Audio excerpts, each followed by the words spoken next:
Você está no canal Eu Estudo a Lição com o pastor Samuel Camilo. Hoje é terça-feira, dia 20 de agosto de 2024. E o tema que estudaremos na nossa lição será o melhor investimento. O texto que serve como base para o nosso estudo, Marcos capítulo 10, a partir do verso 17, que diz: Pondo-se Jesus a caminho, um homem correu ao seu encontro, ajoelhou-se diante dele e perguntou: Bom mestre, que farei para herdar a vida eterna? Jesus respondeu: Por que você me chama de bom? Ninguém é bom, senão um que é Deus. Você conhece os mandamentos? Não mate, não cometa adultério, não furte, não dê falso testemunho, não defraude ninguém, honra o seu pai e sua mãe. Então o homem respondeu: Mestre, tudo isso tenho observado desde a minha juventude. Jesus, olhando para ele com amor, disse: Só uma coisa falta a você. Vá, venda tudo o que tem, dê o dinheiro aos pobres, e você terá um tesouro no céu. Depois venha e siga-me. Ele, porém, contrariado com essa palavra, retirou-se triste, porque era dono de muitas propriedades.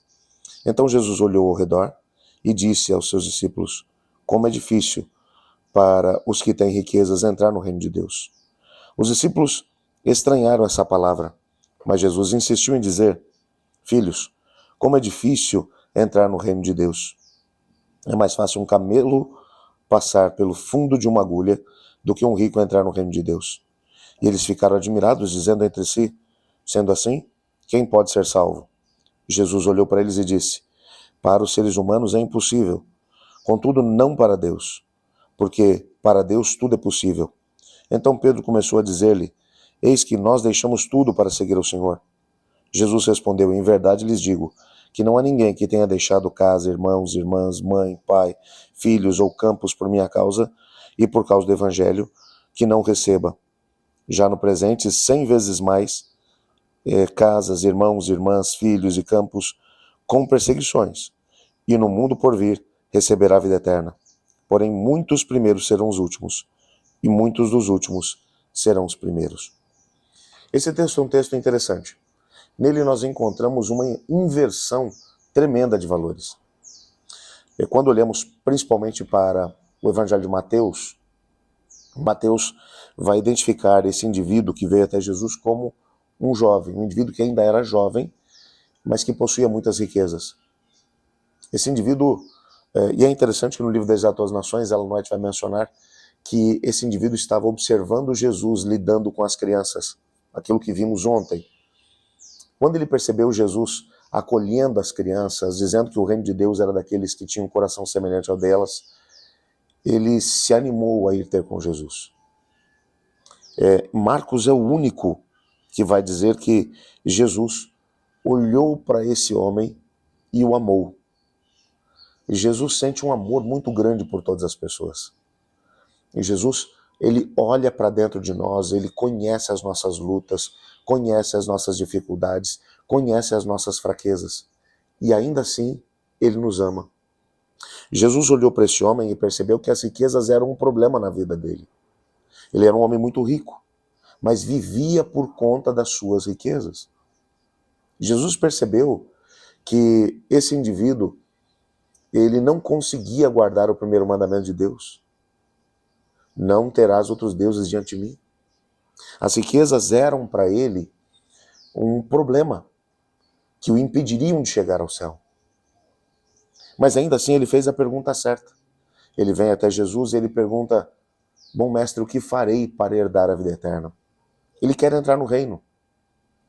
Ele quer fazer parte do reino de Deus. Ele quer ter um comprometimento com o Senhor. Mas a grande dúvida que vai no seu coração é: como eu faço isso? Como eu consigo isso? E Jesus vai responder: guarde os mandamentos. Por que Jesus vai direto a esse ponto? Porque Jesus percebeu que os problemas daquele rapaz estavam ligados aos mandamentos de Deus. Ele vai perguntar: Senhor, mas qual deles? Jesus vai mencionar os mandamentos que estão na segunda tábua, das duas tábuas contendo os 10 mandamentos. Os mandamentos que dizem respeito ao amor ao próximo. Não mate, não roube, não cometa adultério, não cobice nada que é de ninguém, não dê falso testemunho, honra teu pai e tua mãe. Todos os mandamentos que diziam respeito ao próximo. O que nos mostra que o problema desse rapaz era, na verdade, em relação ao outro. Ele provavelmente tinha dificuldade de poder viver os princípios do evangelho no que diz respeito a amar o seu próximo. Mas ele também não compreendia que quando deixava de amar o próximo, isso só era uma demonstração de que ele também não amava a Deus sobre todas as coisas. Porque quem ama a Deus sobre todas as coisas vai amar o próximo como a si mesmo. E Jesus vai olhar para ele e vai dizer, ok, você deve guardar os mandamentos. Quais? Jesus menciona os mandamentos em relação ao próximo, o amor ao próximo. E ele vai dizer, Senhor, eu já tenho guardado isso desde a minha juventude. E Jesus olha para ele e diz, ok, então só para você poder ter certeza de que você está guardando isso, vai, vende tudo que tem, dá o dinheiro aos pobres, depois vem, segue-me, e então você vai ter um tesouro no céu. E ele saiu triste porque era dono de muitas riquezas. Jesus, na verdade, estava testando a fidelidade daquele indivíduo. E ele vai embora triste, percebendo que, na verdade, ele tinha um Deus, um ídolo na sua vida. Um ídolo no lugar de Deus. Ele amava mais as riquezas do que Deus. Jesus, triste, ele vai mencionar, na verdade, eu digo a vocês que é mais fácil um camelo passar pelo fundo de uma agulha do que um rico entrar no reino do céu. Os discípulos ficaram assombrados com essa história. Naquela sociedade, naquele tipo de sociedade, como mencionei ontem, as crianças não tinham valor. Jesus as exaltou e disse, quem nos tornar como criança não vai entrar no reino do céu. Os ricos, por outra parte, possuíam um grande valor social. Jesus vai dizer, um rico que não passar pela experiência, ou por uma experiência de conversão, é isso que ele está dizendo, em outras palavras, não pode entrar no reino de Deus. Como é difícil aos ricos entrarem no reino do céu. E na verdade Jesus está aqui mencionando, baseado no diálogo que vai se seguir aqui com Pedro, porque Pedro vai dizer, Senhor, mas nós deixamos tudo para te seguir. O Senhor, isso não quer dizer nada. Jesus vai dizer a ele, todos aqueles que deixarem casa, amigos, familiares, por amor do reino, receberão ainda nessa vida 100 vezes mais, ainda que com perseguições. E no céu ainda receberá o reino de Deus. O que Jesus está aqui dizendo é que vale a pena servir a Deus, vale a pena colocar Deus em primeiro lugar. O Senhor tem bênçãos também materiais que estão destinadas à nossa história aqui nessa terra. Claro que sim.